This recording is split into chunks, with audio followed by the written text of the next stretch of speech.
we're joined right now by another very special singer, Miss Mabel Mercer. A greeting, if we will, please. Mabel Mercer.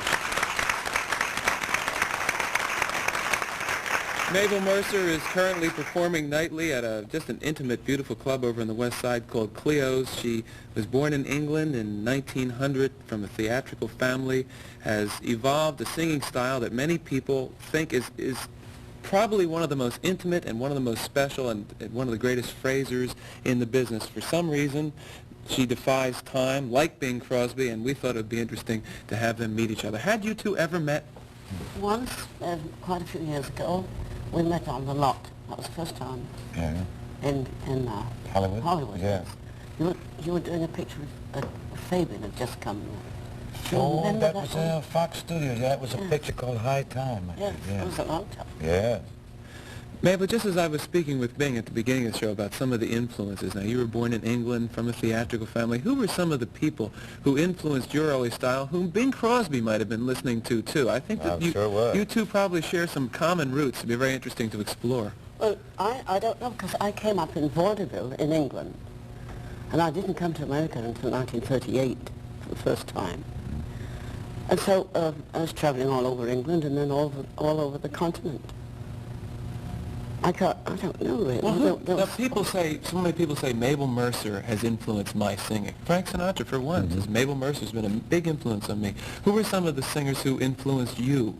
Well, I think practically everybody I went to see, especially the concert singers and opera singers too. And you learn, I find that you learn from everybody. You learn how to present things, how to stand in front of the public. I saw a young girl once, I think she was, I didn't know her, she was probably doing her first time singing in public, but she was so completely at ease and still no fidgeting. And that was a lesson I learned. No fidgeting? No fidgeting. It's a basic lesson, I guess. Yeah. No fidgeting is a good lesson. Yeah. They can learn that all from Bing. Yeah, I don't fidget. I'm too lazy to fidget. What about... It takes work to fidget. It burns off the energy. You have to exert yourself. I couldn't do that. What about for both of you now as singers who are, I think, so intimate? Bing Crosby, you've been intimate all your career, and on the radio it had achieved a special kind of intimacy, I think, for the first time. Mabel Mercer, they use the word intimate first to describe you.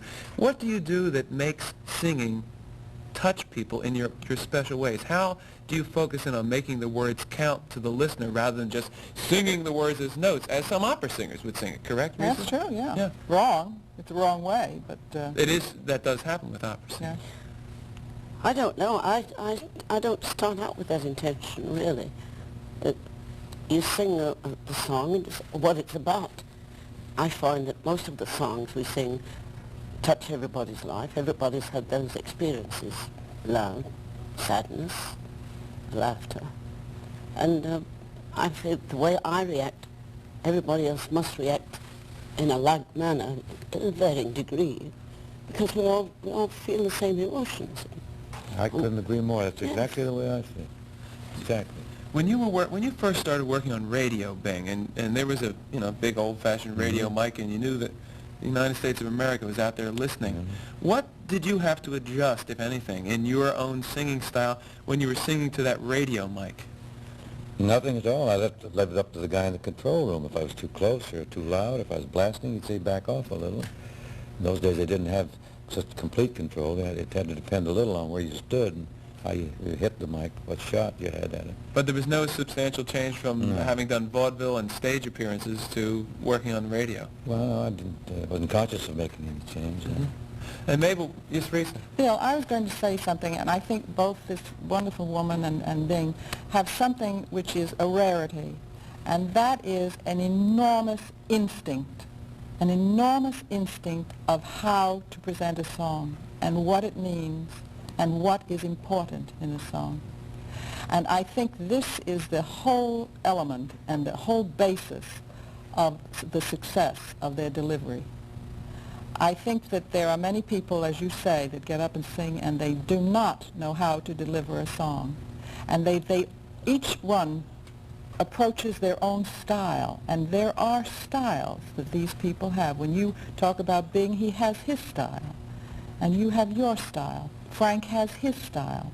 And it's a very personalized kind of presentation of a song that these people have instinctively and knowledgeably now. That's interesting to hear from president of a music college, because so many would go to you to learn the instinct. Can the instinct be learned, or do you just simply have it or not have it? Yeah, I think you either have it or you don't have it. However, you can learn to a certain degree something in terms of delivery and how to present a song. I think you can to a degree, but when it comes to this kind of expertise that we're talking about, this is very, very special. Mabel pointed out before we rejoined you that at one point you were a table singer. What was a table singer? What did you do? That was quite an art. That means that you go around and sit at a table like here and sing to the people that they ask for different songs. They ask for you to come. I mean, they're not in the mob having dinner and all of a sudden you sit down. Oh, no. They want you to be there. Well, that's good. They ask you to come and sing a certain song that might be their favorite. It has memories for them. So you sit and sing it. And you really just sit and sing right to them. Yes.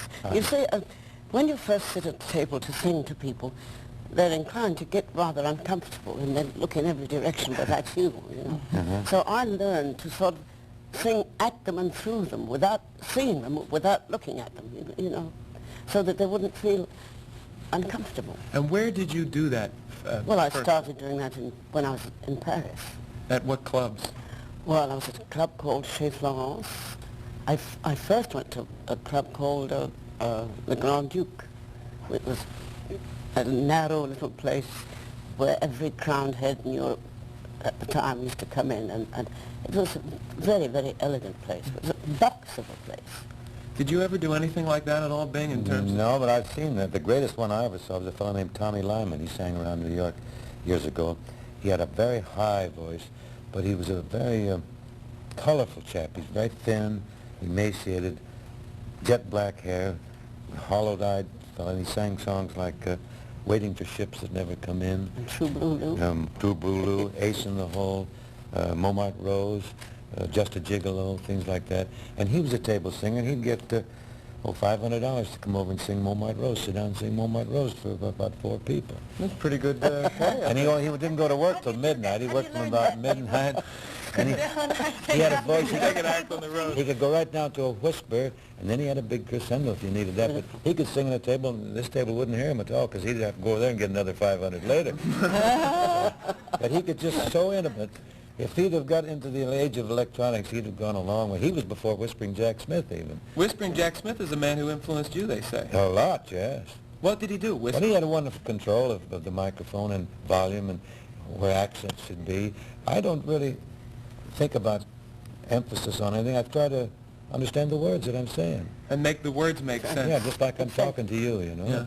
If I sing, I'd sing to you and try to make you hear these words. You know what's marvelous? All 3 of them, Risa from opera, Mabel Moore from Paris trained, and Bing, are all nodding. In agreement. The meaning of the word is what a great singer That's puts right. across. That's right. We're running long. Remember that, Mary Frances. Yes, we're running long, so we want to take a break. But Mary Frances, before we do, will you just, in one moment, tell us what your teacher told you in San Francisco about Mabel Mercer recently? Well, he's a wonderful man, and we're really good friends, and he told me everything that I had to go see and do, and he said, and above all, you have to go see Mabel Mercer, because not only does she have one of the most beautiful and unique voices in the world, but he says she's got to be the best actress around. There you are. And Paul Lake said that. So. Very nice. We'll return with Mabel Moore right after this.